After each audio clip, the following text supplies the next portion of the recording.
Hi, everyone. Welcome back. I have Isaac with us this week. I'm very excited to share with you more about his business and, more importantly, who this Isaac person is. So, with that said, Isaac, I wanted to give you a big, warm welcome to the show. Thanks, Tony. Great to be here. Great. Let's kick it off with the one word open. So, if you could give us one word for the audience to gauge where you're at right now and how you're feeling, what's that one word, Isaac? Energized, ready to I love go. it. Perfect. Okay. Tell us about your business. Take 3 to 5 minutes. Tell us about your background, how you got started, your aha moment, and who you help, what you're all about, what you stand for as a company, and that way you have a good overview of what you do. So go right ahead. Got it. Yeah, for sure. So nice to meet everyone. Isaac Heller from Trulion. That's Trullion. The company comes from a combination of two words, truth and millions, and that's really what we stand for. I'm one of the founders here. I'm sitting here in Tel Aviv with a high growth startup. We're a US based company. I grew up in Texas. I fell in love with accounting. That's the truth. We're in accounting software today, and about 10 years ago, I fell in love with accounting, what people think of as GAAP and IFRS regulations. I thought it was really interesting, and then I went into the working world. I worked for some high growth, pre-IPO, blazing technology companies, some real estate technology companies, and when I went to work for them, I spent a lot contracts and PDFs and spreadsheets and go working with auditors and checking and rechecking and changing things. And it burst my bubble a little bit, right? But I still stuck to my love, which was accounting, and I saw an opportunity to do something about it. Um, just more deeply, I was sitting in New York at the time with my wife, and I got this message from a company called Lemonade, which was like a pink company selling me insurance. And I was like, what the heck is this company? And I started looking into it more. And I saw that it was a New York based company, but that a lot of the engineers were from Tel Aviv. And that it was kind of this global company with engineers here and US facing company. It was really doing something cool in the insurance industry. And my wife and I talked, and I said, well, wouldn't that be cool if we could build a company overseas and focus on innovation in the US industry, meaning having all our company and corporate and customer facing stuff in the US, but really make it like a global engineering company. So we packed our bags a few years ago. We went to Israel and started, running in between the two countries and built this company. Fast forward 3 years later, the company has taken on a couple rounds of investments, and our latest round, we're backed by the investor who wrote the first check in Lemonade, which is a public company today. So we're having fun doing accounting technology and trying to bring truth to millions of dollars that sit in companies' books. That's amazing. What's the top one or two things that your software helps with? That way, for listeners that's just getting familiar with what you do, what are those top, maybe even three? What are the top three things you help with? Yeah, definitely. So first and foremost, we produce accurate financial data for accounting purposes. Second, we do that by reading like complex and unstructured things like PDFs. So our software actually reads a PDF contract, suggests some terms, and then does a lot of the tough accounting. That's it. I mean, it does a lot more, but that's the main stuff. Awesome. That's high level. Appreciate it.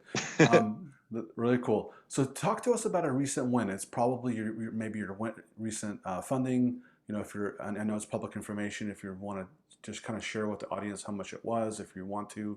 If not, that's cool too. But if you could share with us some kind of win along those lines that you recently experienced, and what was the lesson in there for you? Yeah, definitely. Well, first of all, since you mentioned it, the public announcement was for a $3.5 million seed round led by Aleph and Graycroft. Graycroft's out in LA, so shout out to the West Coast. Um, that was a win, but I'll tell you, this is a crazy world right now. So you could raise 3.5, and that feels like so much money, and then the guy next to you raises 300. I mean, it's just a wild world of VCs. So wins are relative. For us, we just won our first customer who is a publicly traded company, right? And so for us, that's like winning a big fight, because the public companies care about accounting the most, right? And they're audited by public firms. And so for our software to be tested, tried, and deemed accurate enough to go onto a corporate balance sheet that your grandmother is relying upon indirectly to invest was a big win for us. So that was a good feeling. That's great. I love the way you put it in words. That was beautiful. So let's talk about failure. So first, if you could share with the audience, what does failure mean to Isaac? And share with us a recent failure and what you learned from it. That would be great. Right. Well, look, I mean, failure is opportunities for improvement, right? Because we, especially as an entrepreneur, we get in this seat and we just think we have all the problems figured out, and we need the failures to course correct, and we need to learn from them. And we won't get there if we don't experience them. You can't just read it in a Medium blog or hear it on a podcast, although you could learn a lot from some of them. Um, so that's what failure means to me. It's an opportunity to improve. Um, we lost a candidate. We were, very recently we had an engineer that we really wanted to get, and it was down to us and another company, and he went with the other company, right? And that hurt us. Um, and so I think the first thing you have to do emotionally is you have to step back and realize that a lot of these things that happen, the failures, especially when it involves people and rejection and things like that, it's irrational, or it's not as rational as you think. It wasn't because of you. Could have been the day they visited the office, or your office, it was a little quieter or louder in the other place. And so you kind of have to step back and decouple it from kind of the personal experience, and then force yourself to think about, well, how could I make it a little better next time? Excellent. Now, I just want people to understand Isaac, so I want them to know you a little bit more.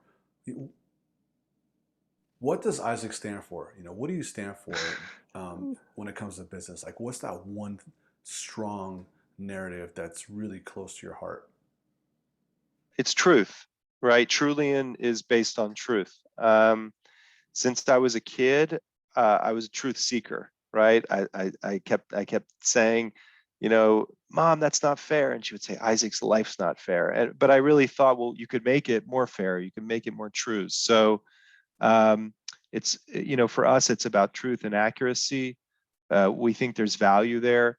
We think that even the day-to-day like investor 401k relies upon this financial data that relies upon accounting, which is the universal language of business. And we just want it to be as accurate as possible. So that's my little way to take that childhood feeling into the business world. I love that. I couldn't help not to resonate with that because the word truth, I think, is so much more powerful than the word we throw around as transparency. Everyone just uses that like, flipping a coin these days. Transparency, Right. this, that. Not to undermine it or undervalue it, but the word truth is so much more, it's just powerful, especially that's awesome, especially it's in your business. So I love that. If you could go back in time and you have 30 seconds with your 21-year-old self, what would you tell your 21-year-old self? Wow. I mean, hang in there, right? It's all right. Like there's going to be ups, there's going to be downs. You're going to feel like you haven't done enough in your career and your relationships, or, based on your expectations. Uh, and then other days you're going to feel like you're on top of the world. I remember the company I was working at like put me in a business class seat, and I just felt like I made it, when I was like 28, and I'd never flown business class since then. So, you have the ups and downs, but just hang in there. That's all. That's awesome. Just to stack on what you said, I saw a really good quote the other day, and it said every day your time, right, in terms of Hmm.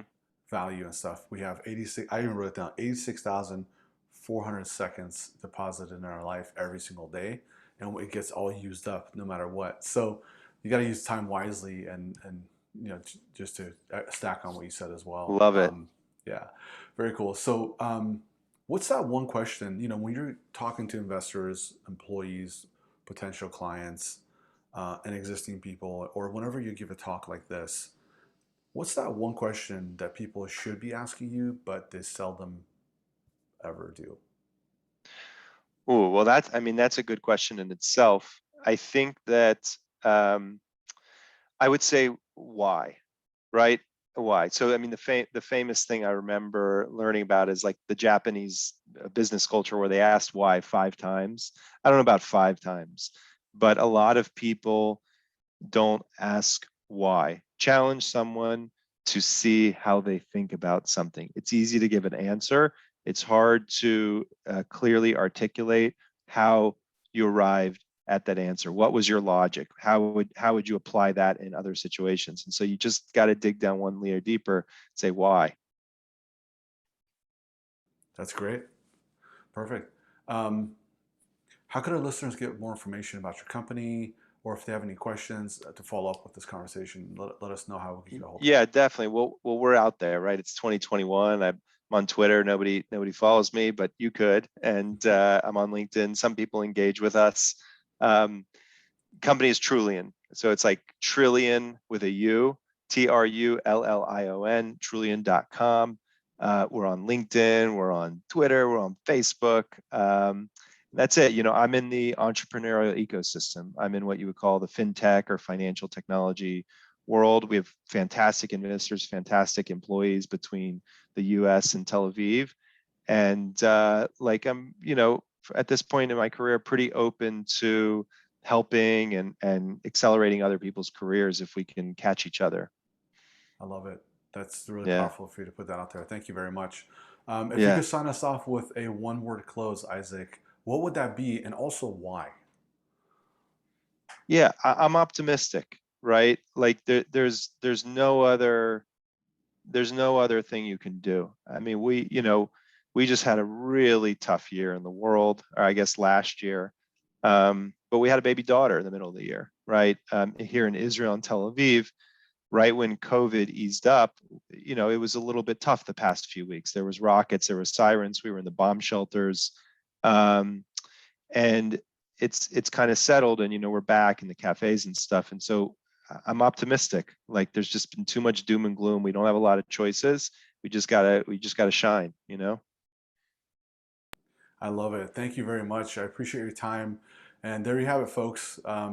We had a great conversation with Isaac. He dropped a lot of gems and also an insight to who he is and what he stands for. So I'm really grateful for this conversation. Looking forward to having you back on here soon to catch up and to bring us up to speed. And thanks again. Absolutely. Thanks, Tony. Have a good day.